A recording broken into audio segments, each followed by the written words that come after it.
First thing we need to do is remove the DVD button to get it out of the way. Just need to pry it off of the small black post that holds it. Set it aside.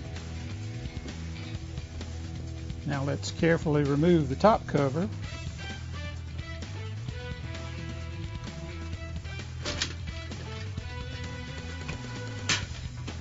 And set it aside.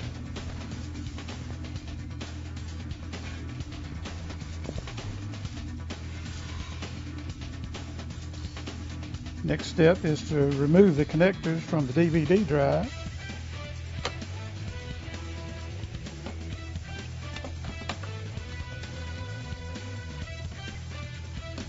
And lift the DVD drive out and set it aside.